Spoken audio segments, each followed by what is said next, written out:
Hi friends, পশ্চিমবঙ্গে SIR প্রক্রিয়া শেষ হয়েছে।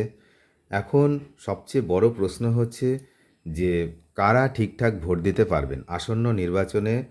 কোন ভোটাররা ঠিকমতো নির্ভয়ে ভোট দিতে পারবেন এবং নতুন ভোটার কার্ড ইস্যু করা হবে কি না, পুরনো ভোটার কার্ডে ভোট দেবেন নাকি নতুন করে ভোটার কার্ড দেওয়া হবে, এই বিষয়ে কিন্তু নির্বাচন কমিশন আপডেট দিয়েছে, সেটা আমরা আলোচনা করব।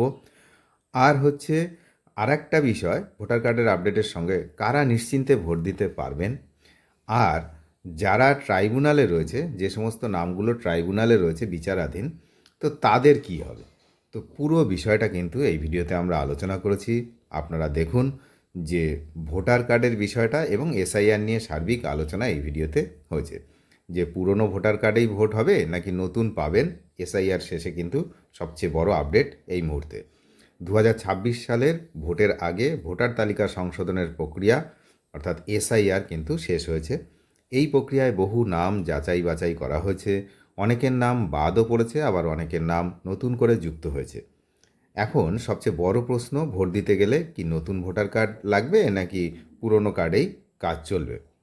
2025 সালের নভেম্বর মাসে শুরু হওয়া এসআইআর প্রক্রিয়া এখন কার্যত শেষের পথে। ইতিমধ্যেই ভোটার তালিকা ফ্রিজ করে দেওয়া হয়েছে, অর্থাৎ সুপ্রিম কোর্ট থেকে নতুন করে কোনো নির্দেশ না এলে ওই তালিকা ধরেই ভোট অনুষ্ঠিত হবে। এই পরিস্থিতিতে অনেক ভোটারের মনে একটাই বড় প্রশ্ন উঠছে, এখন কি নতুন ভোটার কার্ড দেওয়া হবে নাকি পুরনো কার্ড নিয়েই ভোট দিতে হবে। কমিশন সূত্রে খবর, তারা পরিষ্কার জানিয়ে দিয়েছে আপাতত নতুন করে সবার জন্য ভোটার কার্ড দেওয়ার কোনো পরিকল্পনা তাদের নেই, কারণ সেই সময়ও তাদের হাতে নেই। যাদের পুরনো ভোটার কার্ড রয়েছে তারা সেটি নিয়েই ভোট দিতে পারবেন। এখানে একটা সমস্যা হবে, দেখবেন এবার ভোটের সময় যে অনেকেই ভোট দিতে চলে গেছে, তাদের হয়তো যে চূড়ান্ত ভোটার লিস্টে নাম নেই। এই ঘটনা ঘটবে আগামী দিনে, এই যে ভোট আসছে সেখানে তখন। এবার কারা নিশ্চিন্তে ভোট দিতে পারবেন, 28 ফেব্রুয়ারি প্রথম একটা তালিকা বেরিয়েছিল।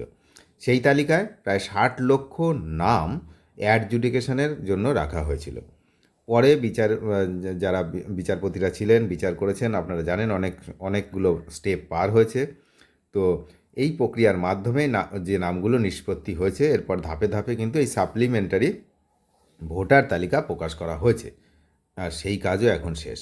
ফলে যাদের নাম প্রথম ফাইনাল লিস্টে ছিল অথবা পরে এই যে যুক্ত হয়েছে পরপর এই অ্যাডজুডিকেশনের ঝামেলা মিটিয়ে, তারা পুরনো ভোটার কার্ড নিয়ে নির্ভয়ে ভোট দিতে পারবেন। তাদের আর ভোটাধিকারের কোনো সমস্যা হয়নি, অর্থাৎ লিস্টে যাদের নাম পরিষ্কারভাবে থেকে গেছে, সমস্ত বিচার প্রক্রিয়া শেষেও যাদের থেকে গেছে এবং যাদের প্রথমেই ফ্রেশ ছিল, তো সবই কিন্তু তারা সবাই ভোট দিতে পারবেন। এবং ট্রাইব্যুনালে যারা রয়েছে সেই নামগুলোর কি হবে, সবচেয়ে বড় সমস্যার সমাধান এটা, যেটা এখনও হয়নি, যে ট্রাইব্যুনালে কিছু নাম রয়েছে, কিছু না বেশ কিছু। সাপ্লিমেন্টারি তালিকা থেকে যাদের নাম বাদ পড়েছিল তাদের মধ্যে অনেকেই ট্রাইব্যুনালের দ্বারস্থ হয়েছেন। এই মামলাগুলির শুনানি চলছে, ফলে ভবিষ্যতে কারো নাম আবার ভোটার তালিকায় যুক্ত হতে পারে। কিন্তু সমস্যা হচ্ছে, যাদের নাম আগে বাদ পড়েছিল তাদের ভোটার কার্ড নিষ্ক্রিয় হয়ে গেছে। যাদের নাম কিন্তু ওদের কিন্তু আর ভোটার কার্ডটা কাজ করবে না। এখন যদি তাদের নাম নতুন করে যুক্ত হয় তাহলে তারা পুরনো কার্ডে ভোট দিতে পারবেন কি না তা নিয়ে এখনও কিন্তু স্পষ্ট কিছু জানায়নি নির্বাচন কমিশন। তবে নতুন ভোটারদের জন্য কি ব্যবস্থা, যারা একেবারে নতুন ভোটার তাদের জন্য আলাদা ব্যবস্থা রাখা হয়েছে। ফর্ম 6 পূরণ করার পর তাদের নাম তালিকায় উঠছে এবং ধীরে ধীরে তাদের নতুন ভোটার কার্ড দেওয়া শুরু হয়েছে। সুতরাং নতুন ভোটারদের কোনো সমস্যা নেই, যাদের কোনো যে যে লিস্টের নাম সরাসরি উঠে গেছে তাদেরও কোনো সমস্যা নেই। তারপরে সাপ্লিমেন্টারি লিস্টে যাদের নাম উঠেছে তাদেরও কোনো সমস্যা নেই। সমস্যা হচ্ছে ট্রাইব্যুনালে যারা পরবর্তীকালে আবেদন করেছেন, কারণ এরকম অনেক ব্যক্তি আছেন যারা তাদের বয়স হয়ে গেছে 65-70 এবং প্রথম থেকে তারা এখানে ভোট দিচ্ছেন, অর্থাৎ তারা ইন্ডিয়ান, প্রথম থেকেই তারা ভোট দিচ্ছেন। তাদেরও অনেকের নাম পরিবর্তনের জন্য নামের, ধরুন আগে একরকম নাম ছিল, সংশোধন করে পরে অন্যরকম নাম হয়েছে, তো নাম পুরোপুরি এমনভাবে বাদ গেছে, অ্যাডজুডিকেশনে গেছে, সেখান থেকেও পাস হয়নি এবং ট্রাইব্যুনালে এখন রয়েছে, এরকম রয়েছে। তো এগুলো ভবিষ্যতে কিন্তু যুক্ত হবে, কিন্তু এই ভোটের আগে আর সেটা হবে কি না সেটা কিন্তু আবার আগামীকাল সুপ্রিম কোর্টে এটা নিয়ে একটা শুনানিও রয়েছে। তো আগামীকাল যে শুনানি রয়েছে সেই এসআইআর নিয়ে, পশ্চিমবঙ্গের এসআইআর নিয়ে সুপ্রিম কোর্টে, তো সেখানে আবার নতুন কোনো নির্দেশ আসছে কিনা সেটাও কিন্তু দেখার। আমরা সেদিকে নজর রাখছি। তাহলে আপাতত নতুন ভোটার কার্ড দেওয়া হচ্ছে শুধুমাত্র যারা নতুন ভোটার, এবছর আবেদন করেছেন ফর্ম 6 পূরণ করে তাদের জন্য। বাকি কারোর কিন্তু নতুন ভোটার কার্ড নয়, সব পুরনো ভোটার কার্ডেই ভোট হবে যাদের নাম লিস্টে ছিল, সাপ্লিমেন্টারি লিস্টে ছিল। আর অ্যাডজুডিকেশান তারা কিন্তু এখনও বিচারাধীন।